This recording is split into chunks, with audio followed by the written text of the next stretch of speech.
welcome back to my channel. I'm Rachel, the owner and creator here at the Eclectic Cottage in Spokane, Washington. Happy Sunday, everyone. For today's video, I have the final chapter of the Little Dresser saga. And as you guys know, this little dresser has given me quite a run for my money, and the transfer on it was no exception. I don't know what it was. I'll explain it kind of in the video as I go, but for whatever reason, this particular transfer was an absolute bear. And the first section or quarter of the transfer that I put down, I completely forgot to record. So it will be starting with the second quarter of the transfer being put on the dresser. But in the end, it turned out wonderfully. I can't wait to show you guys the end result. So without further ado, let's get to today's video. As I explained in the intro, I already put a quarter of this transfer down, but I completely forgot to record it. So here I am starting on the second quarter of transfer. And the first thing I did was cut along the bottom to cut the bit of excess paper off so that the bottom of the transfer would line up perfectly with the bottom of the dresser. Then I folded a little bit of that backer paper back really well so that I could line up the edges of the transfer. And then once I had that done, I just kind of poked it down with my fingers until it was stuck. And then I smoothed it out as I removed the rest of the backing paper. I kind of went over it with my hands just to make sure it was stuck down in place. And then I grabbed out my razor blade and I went along the cracks in between the drawers to cut the vellum so that I had several small sections that were just a little bit easier to work with rather than trying to remove the vellum from everything all at once. Now, this transfer, for whatever reason, ended up being a huge challenge. I don't know exactly what it was. Normally, when I paint a piece with milk paint, transfers are an absolute breeze to apply, but for whatever reason, this was not the case with this transfer. This one's called Blue Vine. It is a beautiful transfer by Redesign with Prima, and I don't know if it was because my kitchen was a little bit chilly or if it was just the transfer itself, but whatever it was, just made it so that it took an extra amount of time to apply my transfer. I had to go very slowly and meticulously and go over each portion several times to make sure that everything was stuck where it needed to be. I used my fingernails a lot. I found that sometimes it's a little easier to get into places with my fingernails. And again, I just went slowly and tried to be patient while I applied this transfer.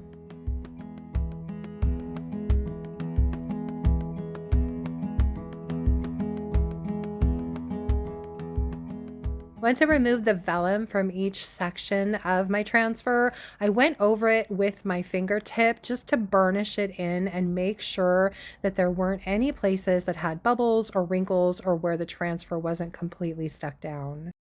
And here's what it looked like after I had all 4 pieces of the transfer applied. Once I was finally finished with that darn transfer, it was time to seal my paint. Now I decided I wanted to add some extra protection to the top of this dresser, so I'm going over it with 2 coats of Sweet Pickins top coat in matte. And I'm just brushing that on in a nice even coat, waiting for the first coat to dry and then brushing on a second coat. This will add a little bit more water resistance to the top and also some resistance to scratching. Wax tends to be a little bit soft, especially in the first 30 days, and I thought this might help just protect everything for a little bit longer. Once that was done, I removed all of the drawers from my dresser to get ready to wax the body of it.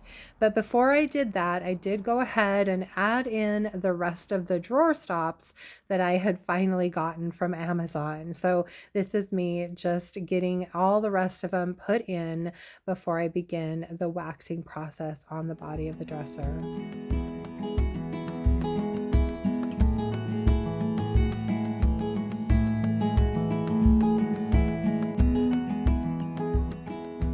Then it was on to wax, and I'm just using DIY's clear wax.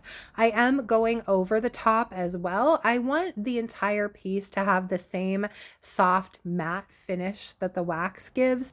Not to mention, this will even give it another layer of beautiful protection, so that hopefully it's a gorgeous dresser for years to come. Then I went in and started on the body of the dresser, just waxing every place that had paint.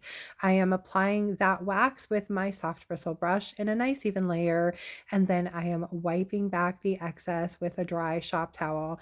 I'm just making sure to hit every place that I've painted with that wax.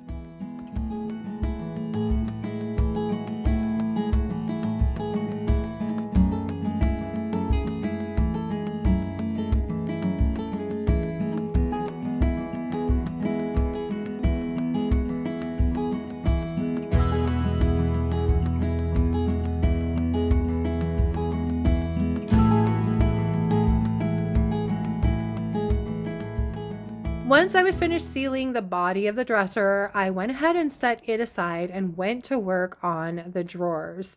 You can see here, I am not only sealing the painted areas of each drawer, I'm also going over the stained areas. And part of the reason I did the stained areas, number one, I really wanted to add a little bit of extra protection to them. I feel like the wax adds just a little bit more finished look to the inside of the drawers, and I think it will also help me ensure that the drawers slide a little bit easier in and out of the dresser. It will also serve as a protectant over the transfer along the front, and as a bonus, it will help to burnish it in even further than I did with my fingers.